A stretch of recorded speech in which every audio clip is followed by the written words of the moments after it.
Hello, everyone. Welcome to the latest episode of the Healthcare Innovation Podcast. Today, our guest is Kim Trotman.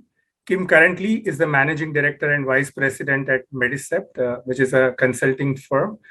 Kim has a distinguished track record of having worked on the regulatory side for her entire career, starting with the US Patent Office, then with the US Army, and then 24 plus years at the US FDA.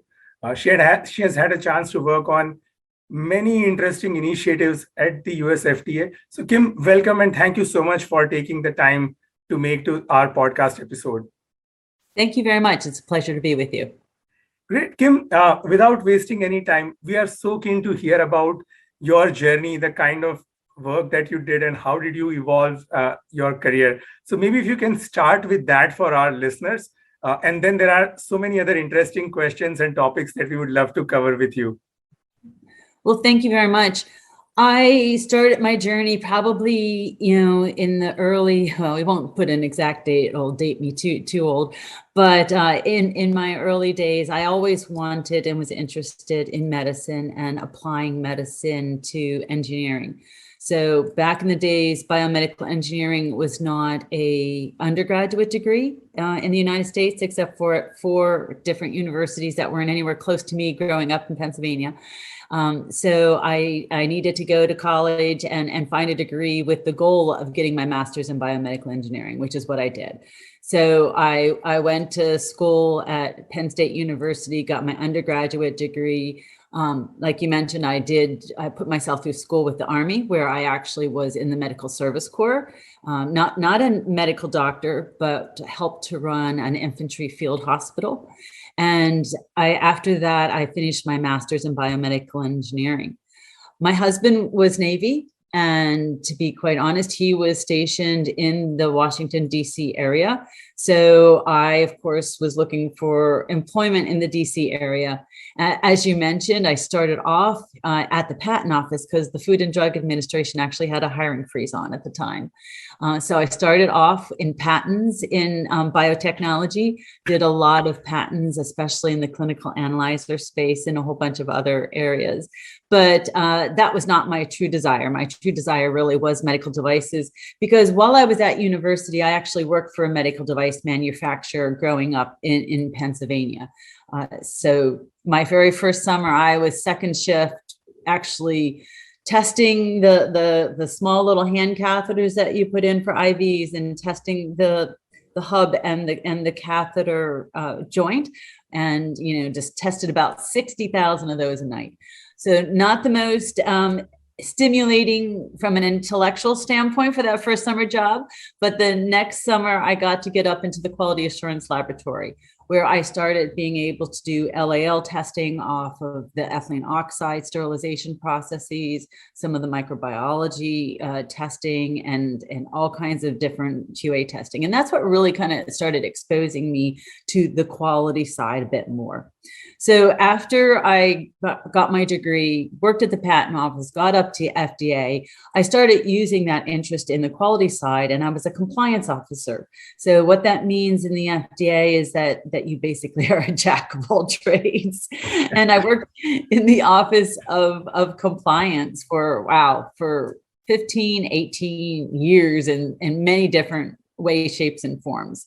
But one of the first places that I worked was in the group that was reviewing, at the time, called GMP, or Good Manufacturing Practice, requirements, the inspection reports that come in. And we'll talk a little bit more later about the structure of FDA, because it's changed over time. So we might as well only talk about the current structure for folks.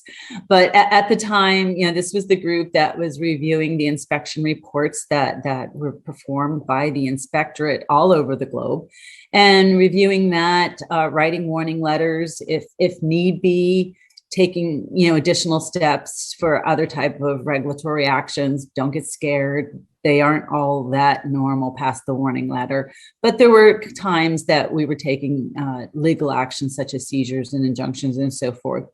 But one of the first things that I did is I volunteered to get involved in the ISO standards world. So I volunteered to become a US TAG member. to TC 176, which are the authors of the 9000, 9001 series of standards. And so got involved in the US tag there. And that really provided me some foundation, because shortly after that, there was the opportunity in 1990 for the FDA to revise its medical device GMPs to become a next version and to add design and development controls. My boss, or mentor, as he turned out to be, was actually the person that was originally in charge of that from about 1990 to about 1992. And in working with him, a couple things happened in those early 90s. Is number one, there were several global regulators, to include Europe, Canada, Japan, the United States, and Australia, that really coalesced around the fact that there was changes, specifically in the GMP regulations, that really should be brought together, and maybe those changes should be uniform. This is the advent of what became the Global Harmonization Task Force. So in 1992, the Global Harmonization Task Force started with those 5 regions that I just mentioned. And really, if it started off as the fundamental group to help look at harmonizing GMPs, because at the time, Europe had their standard of the EN 46001, 2, 3 standards, which was a very European, standard. There was ISO 9001, but again, that was very generic. It was not sector specific. FDA had publicly announced in their Federal Register that they were going to revise their GMP, and Japan was also revising their GMP. So it was a perfect time when several of the major jurisdictions were moving, and therefore had the opportunity to move in concert. So I was tasked to be the FDA representative on the work group that was working on the GMPs. And I also then became the US expert on the newly formed technical committee, TC 210 Working Group 1, which was just starting to author 13485. But 13485 actually didn't start getting formulated until 1994. So you can see there's about 2 years of work of harmonization. Long story short, at the FDA, my mentor retired in 92. I was given the opportunity, and it was a fabulous opportunity, to take over the writing of what is now the quality system regulation. And I wrote the regulation, worked with, obviously there's other people at FDA that we had groups to review comments. I worked very closely with our legal team, very closely with our Office of Policy. But so I was in charge of the regulation, writing the preamble, and a very extensive educational program back in the 90s to roll out the regulation. And this was considered to be a major regulation at the time, because the addition of adding design and development controls did have a significant economic impact on the industry. So, that's kind of where it all started, is, in the early 90s, volunteering to get involved in some standards groups, which led to, becoming a 20-year member of the Global Harmonization Task Force, chaired the one working group for 9 years, even though, we were all members, for longer than what we chaired. And really that advent of international harmonization was baked into my career very, very early on. So again, I became the FDA international expert for the quality system regulation, did all kinds of really fun things as far as teaching investigators at the FDA, but auditors outside of FDA, because in the late 90s, we had the US EU mutual recognition agreement where we were training each other's staff. So I trained a lot of the notified body auditors at the time. And then as many different steps moved to continue that harmonization convergence efforts, I put together programs such as the Health Canada FDA, was called the PMAP program, Pilot Multi-Purpose Audit Program. Because all of this really, part of the educational material that we put out when the regulation was published in 96, I compiled a book and some videotape training, all part of my FDA job. And in doing so, I laid out kind of an ideal stage of 20 years. And that is, you harmonize the regulatory requirements, you harmonize how the inspections or audit happens, you harmonize how the regulators use the results of those audits, and then you harmonize the bigger, approval market access program. It took 20 years, and my family teases me, but we did, after 20 years, get to at least that stage 4, when I helped in 2011 to develop the medical device single audit program. And so there was many steps and journeys along that 20-year path. And like I said, internationally, everything's 2 steps forward, 1 step back. It's not a very fast process. But yes, so the MDSAP, or Medical Device Single Audit Program, really is my non-biological child, but it just stayed for 20 years. But it really has turned out to be a great success, because in this journey of harmonizing quality system and quality management system requirements with 13485, with FDA, with Japan's changes in regulation in the late 90s, Health Canada, had their separate medical device regulations. It is now to the point that at least for the 5 major jurisdictions in the consortium of MDSAP, being Australia, Brazil, Canada, Japan, and the United States, 1 audit satisfies those 5 jurisdictions, with some few exceptions.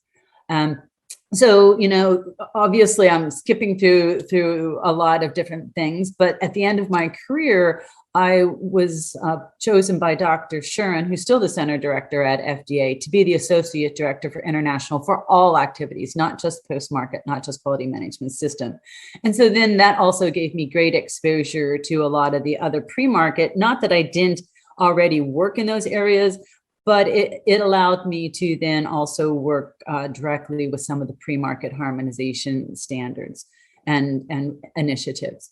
Retired from FDA in 2016 and went into the consulting world, and have been doing consulting for our clients, in a variety of different shapes and forms for the past 6-7 years.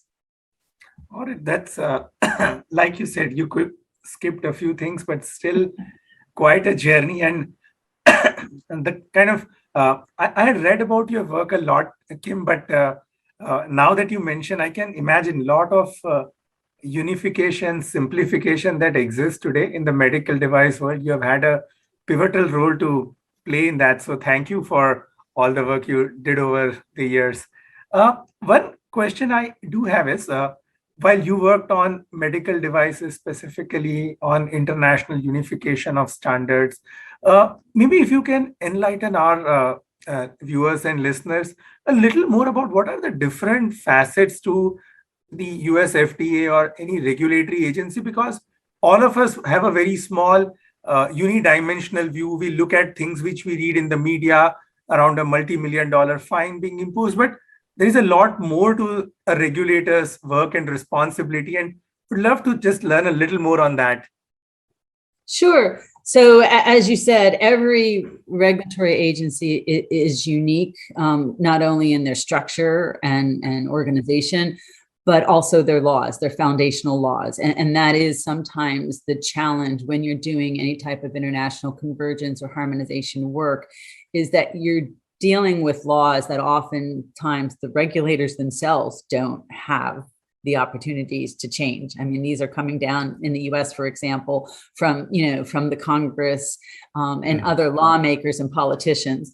And that's the same way with the European Union and the 2017 EU MDR and IVDRs.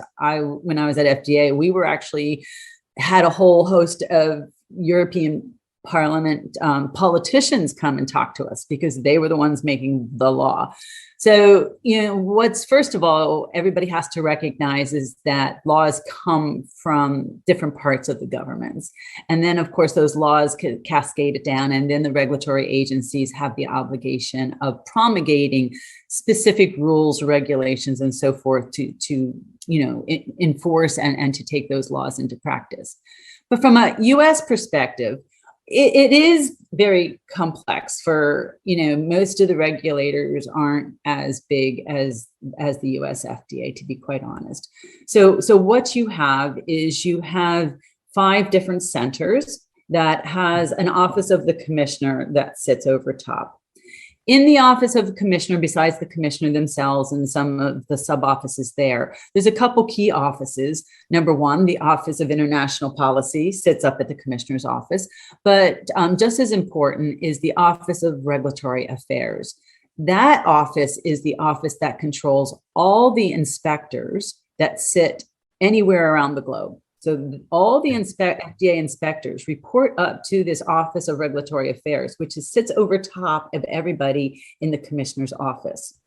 And why this is important is sometimes people think that the investigators actually report directly into the centers, which they do not. So you have the commissioner's office as that umbrella, and you've got the 5 different centers. You've got the Center for Drugs, you've got the Center for Biologics, you've got the Center for Devices, you've got CIFSAM being the Center for Seafood and other foods, VetMed, and then you now have the newest center, which is the Center for Tobacco. And so the centers don't really own any of the inspectors.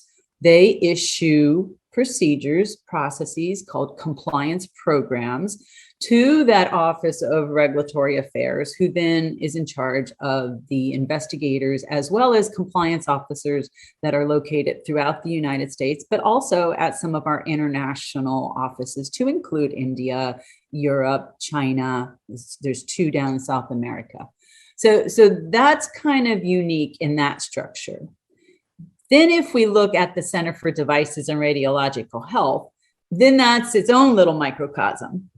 So again, the actual organization has changed and morphed over time. Once upon a time, the Office of Device Evaluation, which is the review group that would review the 510Ks or the pre-market approval application PMAs, and the Office of Compliance, and then you'd have the Office of Surveillance and Biometrics, which look at adverse event reports, the Office of Laboratories, and then some communications. I guess it was probably late 90s, early 2000s, there was one group for all of in vitro diagnostics that basically picked, a group of people from each of those offices and put a life cycle model type office together, which became known as the Office of OIR, or Office of In Vitro Diagnostic and then Radiology. So it was this small group initiative, if you will, saying, okay, we're going to take a bit of the people that review the applications, that review the compliance to include those inspection reports, recalls, and a whole bunch of other compliance type activities, the surveillance people that do the real world data of the adverse event reporting and so forth, and kind of put it in this life cycle model. That turned out to be very successful. And here over the past probably, six years, now the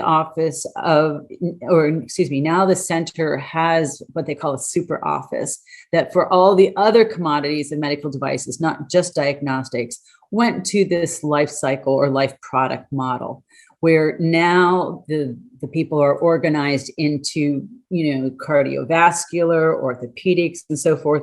And they were organized like that for the Office of Device Evaluation for a long time. But now those offices have not only the device evaluators, but they have the compliance officers, they have the surveillance people, so that they work on a commodity type basis in more cohesion. Now, that's great. But what a lot of people still don't recognize is that the center doesn't always have that direct line of communication with the investigators and that Office of Regulatory Affairs.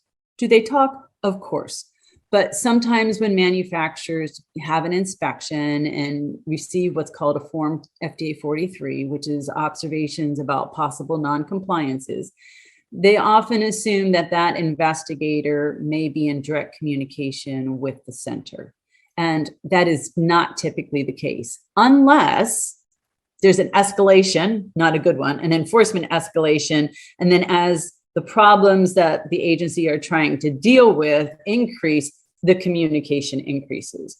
But on a daily basis, I think people assume that there's a lot more communication going on between those individual investigators that they may see at their firm and the folks that do the work at the center, that review their applications, that review their MDRs.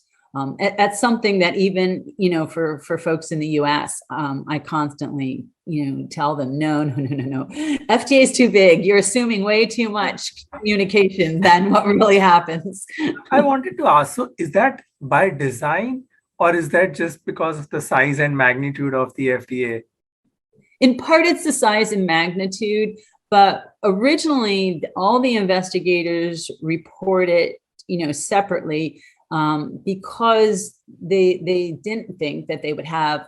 If we look back in history, how it happened is there was district offices all throughout the United States, and each district office had a handful of investigators and had their own handful of compliance officers, and of course the managers that go along with all that, the recall coordinators and so forth. In order to have a set of everything, investigators, compliance officers, recall, officers sitting in all of those, I think it was like 15 or 18 different district offices for each commodity, of course, pretty much timed things by 3 or 5.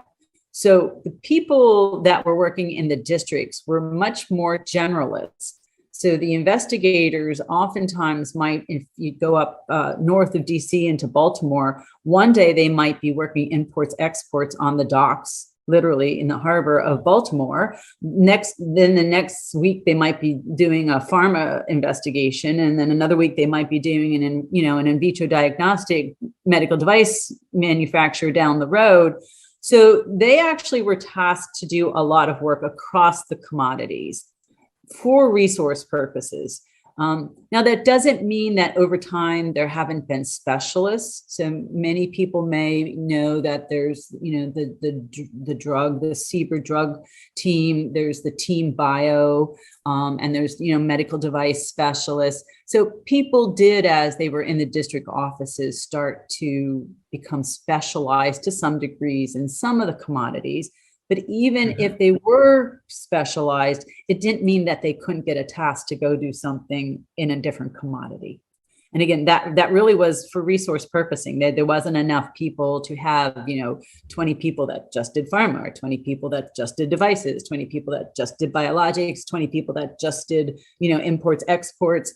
And again, each area of the country also had different, what they call inventory.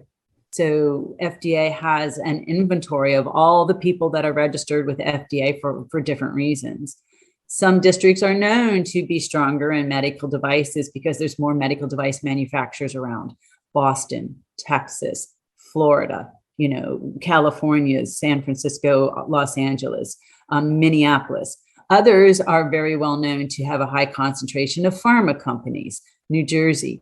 And again, this was all before we even had any of the other global offices, that are now in place. So it just was a manner of how things have evolved over time and resourcing those needs. Got it. So, Kim, building further a little bit on that, maybe if you can tell us a little more about what are some of the recent things that the US FDA is bringing on, what are some of the new changes that are coming along? Sure. So globally, across the commodities, there is the very strong desire to work with international partners and to, where possible, use reliance. We saw that as very, very key, obviously, during COVID when people weren't traveling. So the whole convergence reliance issue has been something that was key to FDA throughout my entire career. And again, I worked a lot on that in the latter part of my career. But if I just focus on medical devices and the Center for, Devices, there's a couple of key things. So Dr. Shuren, who's the center director, has been with the FDA in a variety of roles. But when he became the center director, oh my gosh, it's probably 13, maybe 15 years now. One of the goals that he had was to bring devices first to the US. Now, this was caused because the FDA, in particular, the Center for Devices, was being hammered pretty hard by the politicians in our Congress that medical devices were all being brought to Europe first. because the European notified body system through the different directives was easier because the manufacturers could contact or contract directly with third-party notified bodies. The manufacturers had more flexibility in the timing of bringing their products to the market because they were paying these third parties to come and do the assessments. So, there was this little bit of, I'll say friction in a bad way, but there was this competition, if you will. Yeah, in that a lot of innovators, looking at global strategies, where can I bring my product to the market first in the quickest way to start getting data, start getting that real world data, and then cascading that data into other regulatory jurisdictions. And for a long time, that was really bringing products to the European market. Well, that has shifted. That has absolutely shifted now with the increased requirements of the EU medical device regulation and in vitro device regulation. So that shift and Dr. Shorin's emphasis on also, it wouldn't have happened by itself, but he really advocated with the Center for Devices strategic priorities in developing mechanisms to make the review process more interactive. Again, I was at FDA for too long, so I saw the pendulum swinging. When I first joined FDA was right about the time when the Shiley heart valve recall happened. I mean, this was a huge ordeal, as you can imagine. It's a very big implantable device, a big problem. And FDA got beaten up pretty hard politically as to why they didn't catch it and why things happened and got to this state. They were accused of a whole bunch of things, and basically it shut down FDA's communications with the industry, except for very formal communications. So if you think, everything's a pendulum over time in history, but that pendulum was really pegged due to those reasons that the communication between the agency and the applicants was very formal, very stilted. And oftentimes that leads to long delays, waiting for literally at that time, physical letters to go back and forth.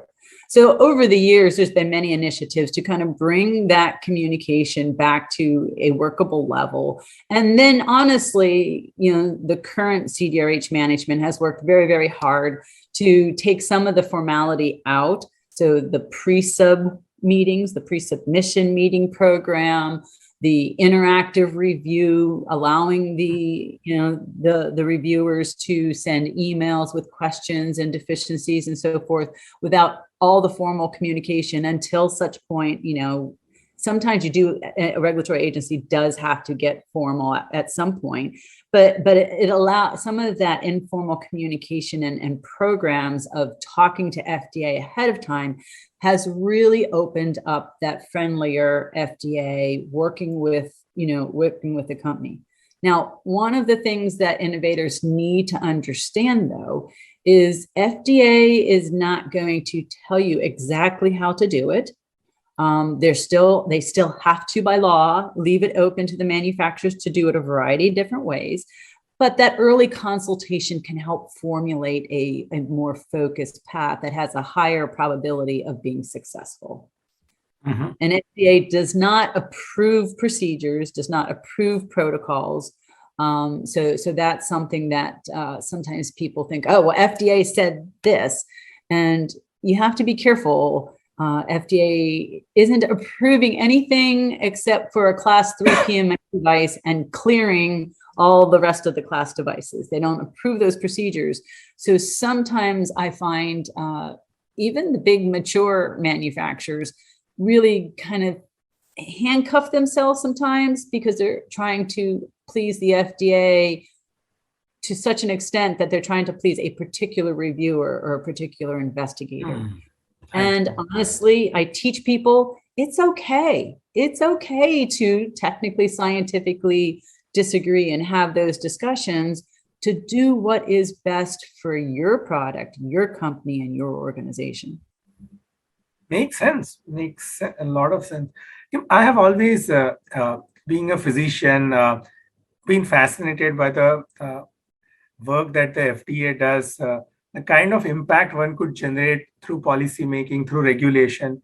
But at least when I was studying, and even to some extent today, it remains a black box. If I were to have a career within this area, what are the right steps? What are the different options? How does one get started? So, well, we at Medicep, we actually have a fantastic program where we take 3 university graduates out a year and put them through a series, basically a semester of coursework that teaches them the foundations of regulatory affairs. So, what you have to do to actually write the applications, submit the applications, get them through the different global regulators. We put them through a clinical rotation. So that rotation obviously is starting off with everything from understanding the early phase clinical trials to clinical evaluation reports, the whole gamut in clinical. You have quality, which can be broken up into so many different areas. You've got quality engineering. So you've got folks that can specialize in risk management, sterilization, software, cybersecurity, all kinds of specialty scientific perspective. And then quality management systems themselves, you have people that can do auditing, you have people that can actually write the procedures, et cetera. So at Medicep, we actually take these young graduates and expose them to all of this for a semester, and then actually have them rotate through our different divisions so that it's not until the first 12 or 18 months are done that we even ask them, where would you like to start working? Because many of the university students have only been exposed to design and development, to be quite honest. Correct. They don't know all the opportunities that are available through regulatory affairs, becoming a RAP certification member, quality, being a quality engineer or a quality auditor, or if you're a clinical CRA. So there's so many different avenues that people with hard science and engineering type degrees could choose to go. It's fabulous. So when you ask, how would people know? Well, again, part of it is exploring all the different options that are out there in our sector. From an FDA perspective, if somebody would like to be employed by FDA, the U.S. government has a central jobs website, and you can go to FDA, and there's all kinds of different jobs that come up, whether they be at the centers that are in the Silver Spring, Maryland, DC metro area, or in some of those districts, offices within the states, or, most of the global posts do require to have, some positions, of course, within FDA and some experience prior to them being sent to any of the global posts. But all kinds of different ways that people that would like to explore actual jobs, can do both within the FDA and within our sector as a whole. Got it. That's a fantastic program that you run at Medicep, because you rightly said most students, they only get exposure to design and development within university programs. Sometimes they might not be even aware of the other options that exist. So that's a great exposure opportunity, at least for the 3 universities that have a collaboration with you. Well, Kim, this is very, very insightful, and for our viewers and listeners, any words of parting advice as we close this conversation? I'm sure everyone would have learned so much from this.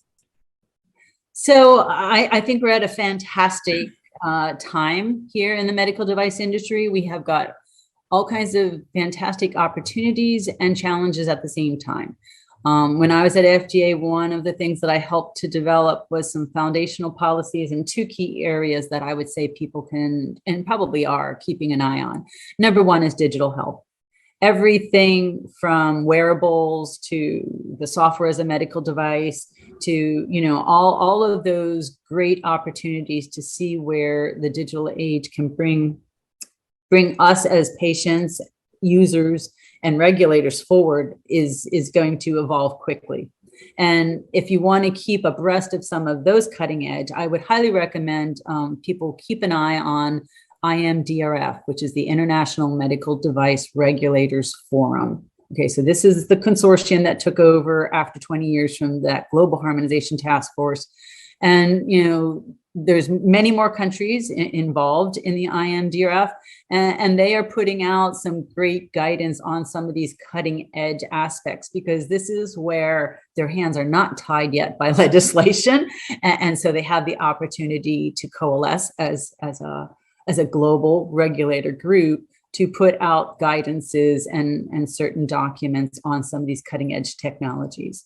Of course, with those cutting edge technologies, we kind of have to watch for the flip side.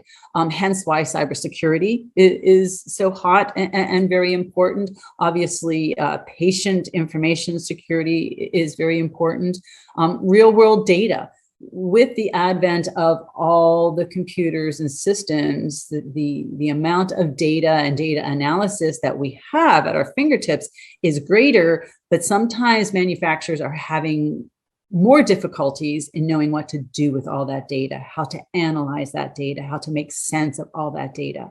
So you see it in real world data initiatives at FDA. You see it in Europe with some of the initiatives for some of the clinical evaluation reports now that have to come in, at post-market after so many years, post-market reports, post-market safety reports. So you're seeing a lot of the global regulators saying, look, now with the digital age, we've got all this data, we have to start using it better. And as an industry, we don't use it very well. We like to cut it into little pieces that we're comfortable with. But we really need to learn how to do some better data analytics and signal detection and so forth. So those are some of the challenges, and of course the great opportunities that we've got with some of the innovations that folks like your group are constantly striving for. And thank you so much, Kim, for taking this time. Really, really appreciate you taking the time. Thank you. Thank you very much. Appreciate it.